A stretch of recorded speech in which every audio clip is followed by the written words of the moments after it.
I'd like to call to order the Malibu City Council special meeting of January 7th, 2020. We have some public comments on this closed session item. We have first John Mazza, followed by Craig Hill, followed by Kevin Shankman, followed by Scott Dietrich.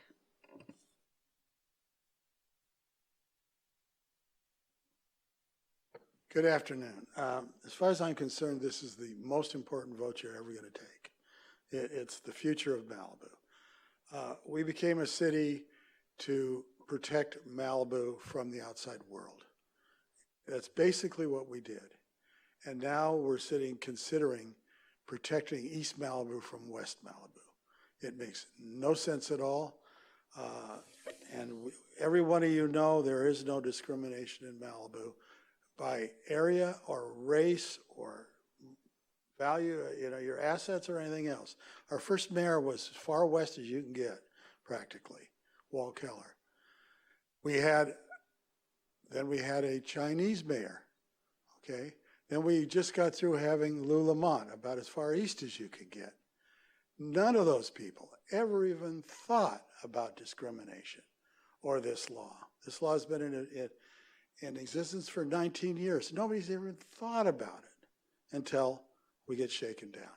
And that's what I call it. And it's really, really important to realize that this is going to change the whole dynamics of the politics in Malibu and the cooperation between people and who can participate in the future. I'm not participating in the future. I'm 75 years old, okay? But most of you people were able to run and get elected, not from where you were from, but what your values were and campaigning for Malibu, not for your little area. And we have a whole group of newer people coming along. I mean, we've got, just off the top of my head, you've got Keegan Gibbs, you've got Judy Filibianca, you've got let me think, you've got a bunch of people. Now, we don't think of them as, they're all from Point Doom, they're evil. But they're not going to be able to run because you're here, okay? And when they come along, they have to run against somebody else that's in that zone. And if they get elected, they can't move. If they're younger and their wife, say, wants to move to Malibu West or Big Rock or something, out of luck, okay? So there's a lot of other mechanical things that are wrong here. We're in a census year. 20% of this town burned down. Are we going to evaluate our population the way it is in the 2010 census and then come into 2020 census and get rid of 20% of the town? Then those people rebuild their houses. Then we'll have another census and change it all again and kick people out of office? This makes absolutely no sense, and money is not the important thing. It's Malibu's the important thing. And if it costs us $5–10 million, so what? We have to keep our town. Thank you. Thank you. Next up is Craig Hill, followed by Kevin Shankman, followed by Scott Dietrich, followed by Graham Clifford. Good afternoon, Council. I've spoken with my mother about this. She's a PhD statistician. She's been at UCLA. She founded a successful software company, but she has a tremor. She can't write. So her first reaction, do you have the data you need to identify the distribution of minorities within the city? The Census Bureau has that data, and unless it's so narrowly inconclusive, there's no basis for litigation. Either the city needs to comply or it doesn't. She said, look at the worst case scenario. Each district would contain 20% of the residents. Roughly 6% of Malibu residents are Hispanic Latino. Even if all Hispanics were clustered in one district, which they're not, that 6% could not constitute a winning voting bloc. For a majority, they'd need over 50% of that 20% district. In other words, they'd have to be 11% of the city population, or almost twice as many as they are now. And nothing suggests at all that they're clustered. So the suit is based on an absurd assumption. Moreover, it's racist to imply that all Hispanics would automatically vote as a bloc here in Malibu. That might make sense if there was a town with a ghetto or an industrial facility spewing pollution or other environmental injustice. But to the extent that we do have racial and ethnic discrimination in Malibu, and there is some, it's not inherently grounded in any geographic locus. Diversity is a virtue. If there were intent to ensure that elections yield diverse representation, it'd be better to make a rule where, for example, you require one developer, one environmentalist, one retailer, one artist, one scientist, whatever mix we'd specify. That kind of diversity could actually ensure more representative governance. But of course, you can't impose that kind of restriction on what must be a freely elected seat. And it's similarly absurd to say that you could base that on race. You might want to double check with legal counsel regarding the applicability of frivolous lawsuit sanctions. If you can marshal the data showing that this suit would be pointless, the plaintiff might actually have to pay the city's legal expenses. Look into that. Districting would be balkanization. It would destroy Malibu's overall sense of community. Instead of a town united in the face of big state and federal agencies, we'd be stuck squabbling down at the level of internecine politics. As a commissioner, I shouldn't be expected to represent one part of town. In most cases, that would be a distortion of justice and against my legal mandate. To simplify an old Bedouin proverb, me against my brother and I against the tribe, our tribe against the world. This would be me against my brother. Please fight this ironically unjust and extortionate threat. Thank you. Thank you. Next up is Kevin Shankman, followed by Scott Dietrich, followed by Graham Clifford, followed by Norm Haney. So I've heard it all now. The guy that was here 1 or 2 city council meetings ago complaining about the cost of a water fountain is telling you all to spend $5 to $10 million on a lawsuit. That's great. But I hope that you don't take your legal advice from folks who do not know this area of law. If any of you have any questions about this area of law, I'd be happy to speak with you individually. But I want to, in my short comments here, I want to focus on something more positive, because change can be scary. And this is no doubt a significant change that we're talking about here today. And change can be even scarier when it's perceived that you're being forced to change. And it's unfortunate that that's the way that it is here today. Is that the law and the demand letter sent by Mr. Grimes do force this council's hands. But in my experience, cities that have made this change, oftentimes much more forcefully than what we're talking about here, after spending far more money than we're talking about here, have uniformly found that that change to district elections has been positive. The city of Modesto changed its election system from at-large to district-based elections in the late 80s, and it was in response to a vehemently fought lawsuit. And then in 2006, they wrote to the Court of Appeal up in Modesto, quote, "The change to district elections has achieved broader benefits in local governance. They have resulted in positive public policy as well as more effective and inclusive city operation." And I can tell you from my own experience talking with the council members in Palmdale, who likewise fought a CVRA lawsuit for many years, that they're happy with the change now. They wish they hadn't spent all that money to get there, but nonetheless, they're happy that they made the change ultimately. And I hope, and I think ultimately, assuming that this council does the right thing and does the lawful thing, that in a few short years, talking with the council members, whether it be you folks who are not termed out or others who replace you, that they will likewise be happy that they made the change to district elections here for a more inclusive democracy. Thank you.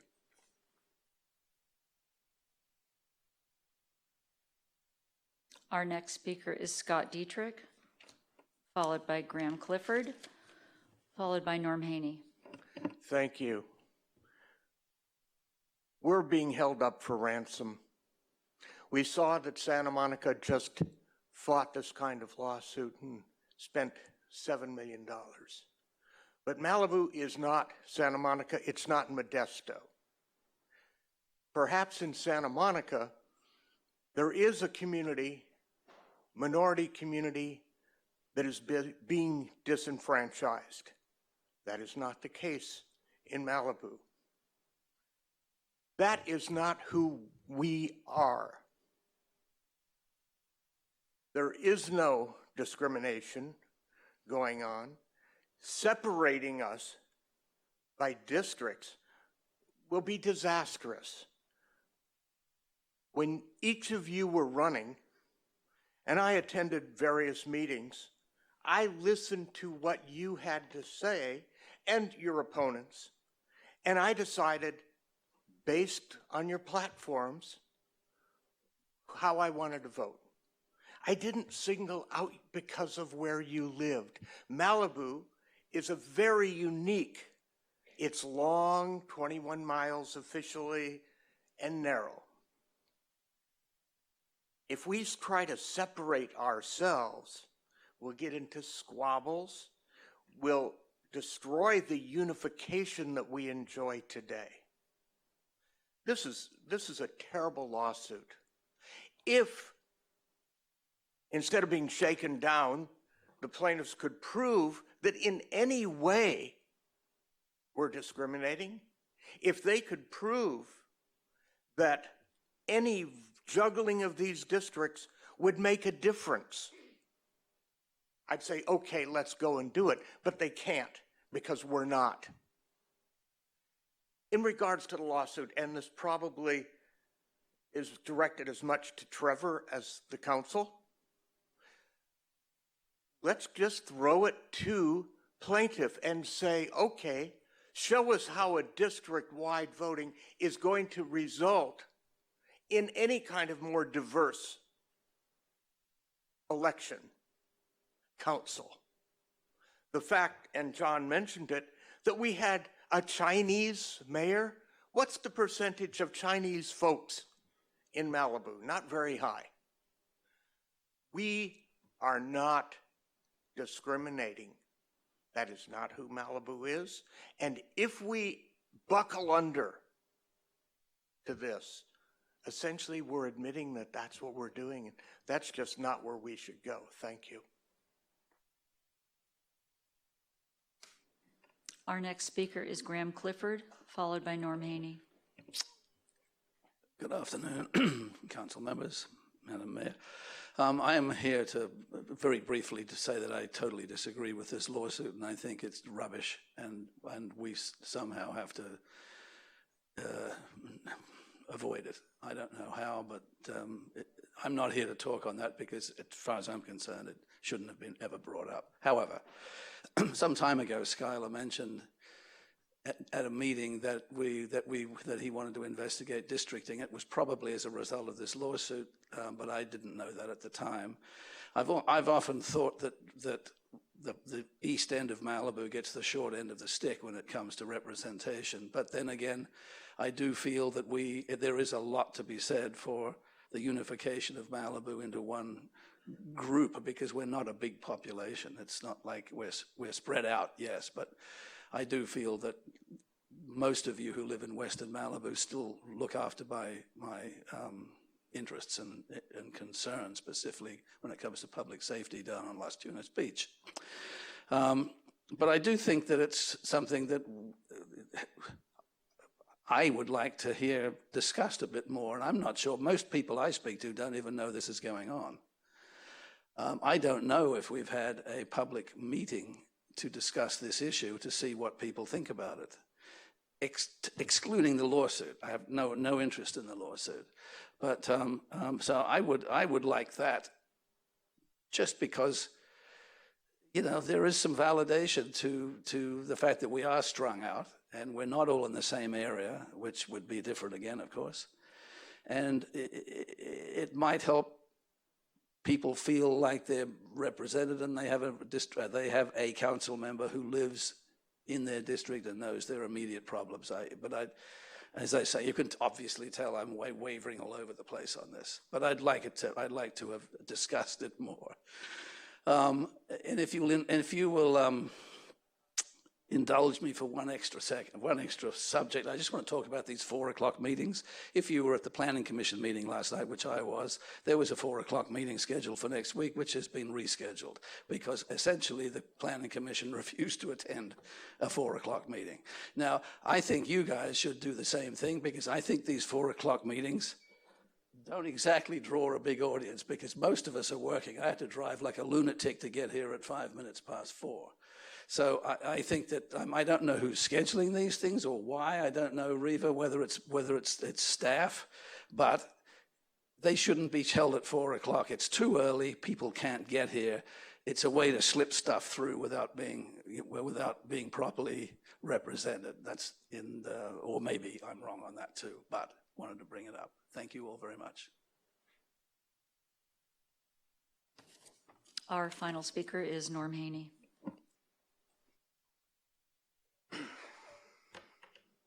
Well, I don't agree with the lawsuit. I don't agree with this type of litigation. I do believe in districting. Malibu is one district. One of the people that ran from one of Malibu's very unique communities was Lou Lamont. He served for 4 years as a city council member, and he did an incredible job for the entire city of Malibu. There's not one prejudiced bone in Lou's body. He worked incredibly hard for all of the things that Malibu stands for. All of the small communities. Not only did he represent the Big Rock community and help get that light there at Big Rock and PCH, but he also worked very hard for all types of things in Malibu.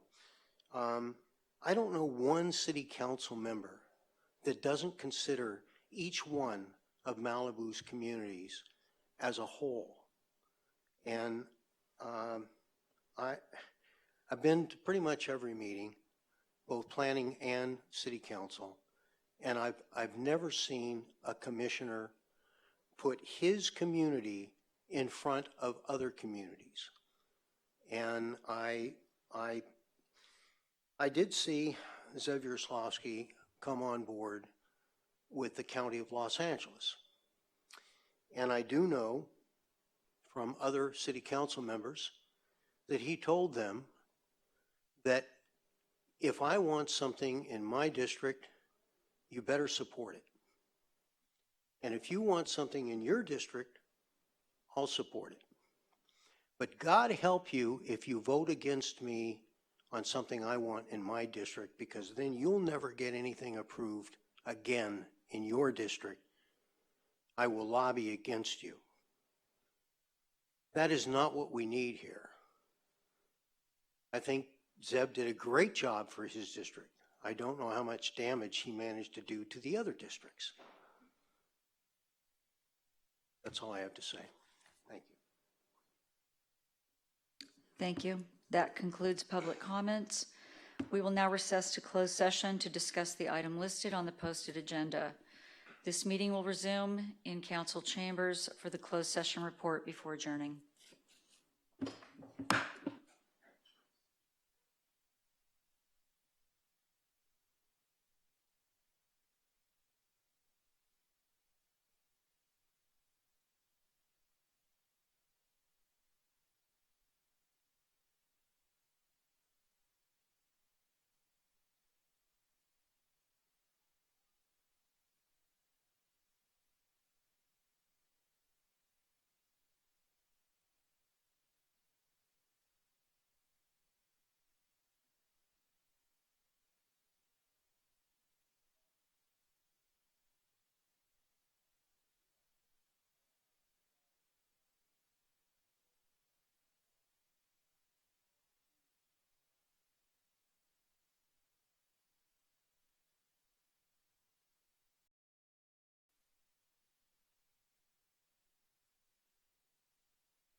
Okay, back in session.